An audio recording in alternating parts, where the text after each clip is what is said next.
Next up, we have Mulitz.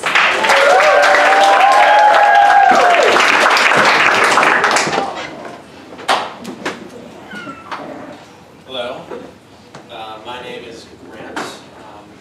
Why am I doing this show tonight? Peer pressure. Everyone that you see in this lineup is my friend, and they're all doing stand-up, so I might as well do stand-up too. And now, the logical question for you to ask is probably, if all of my friends, these people, jumped off the building, would I do that too? And the answer is no, because if all my friends killed themselves, I'd be the funniest.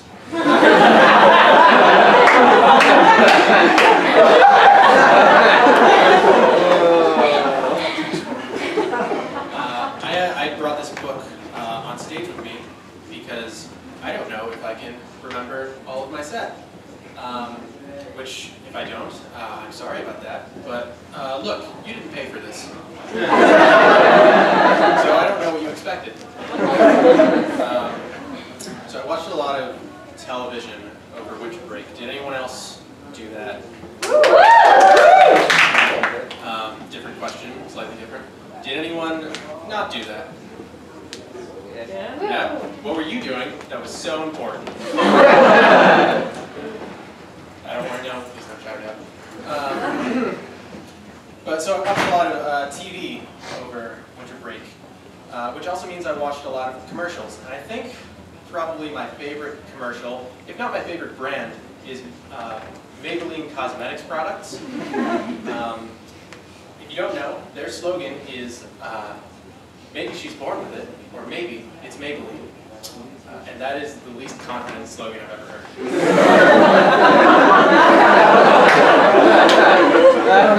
It's the only slogan I know that's like, maybe she's born with it. We don't know. It could be our thing. Statistically, not very likely. But who's to say?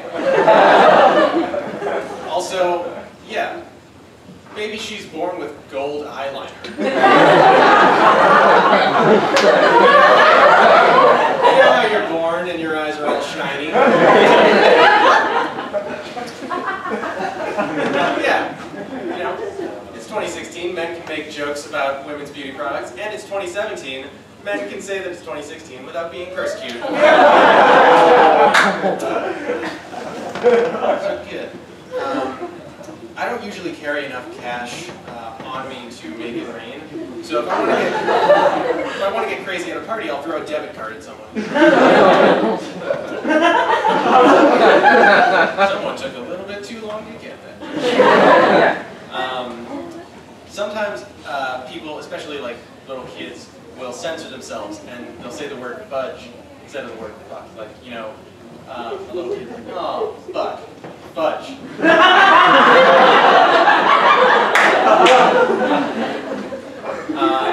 I kind of like to do the same thing, but in reverse. You know, 1 scoop of vanilla with some hot fuck, please.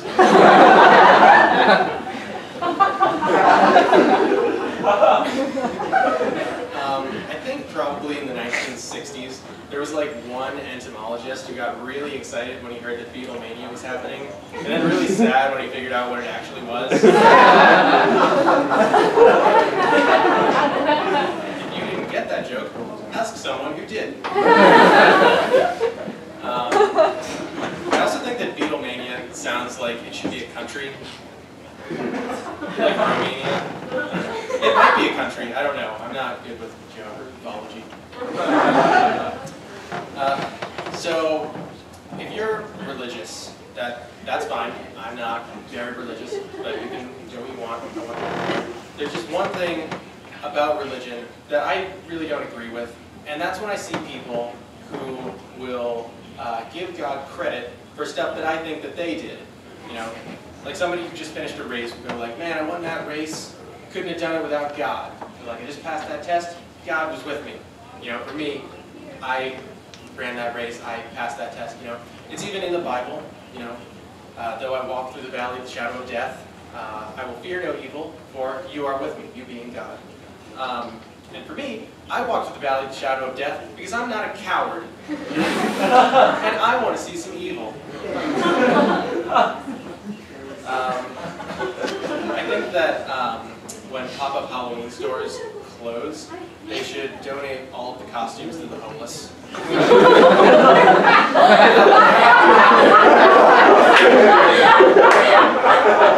That way, by like the middle of November, New York City is the world's largest haunted house. I think it would also give people a reason to help get homeless people off the street. And that's not really a joke. That's just something I think about. That if homeless people were a little bit scarier, we would have more reason to help them out or put them in jail. But in either case, I won't have to worry about them. That was rough. Let's talk about that for a second.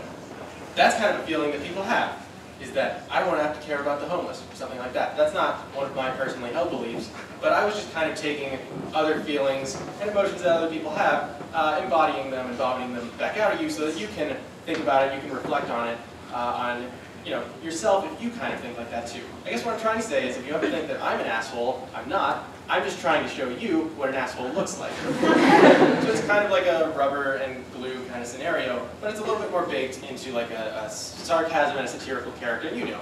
Yeah. I'm glad everybody gets me here.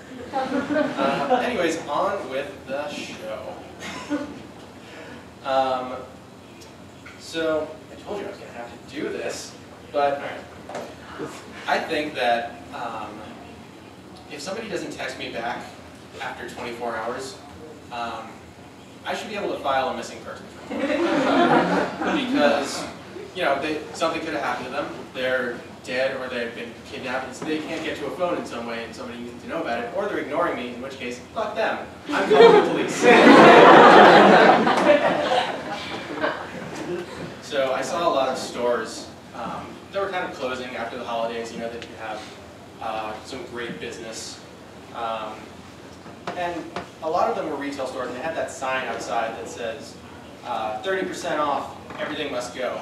And I really hope that there's a store that makes those signs.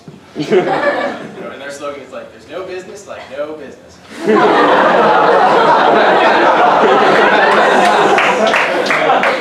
I hope that the economy gets so good that that store has to close. Business is too good. We have to shut down. And then I hope that they put a sign outside of that store that says, 50% off, everything must go sign must go. And much like the everything must go signs, I too must go, for it is the end of my set. But in some ways, we all must go. We all die at some point. And I hope that when we do, we get a good deal on it.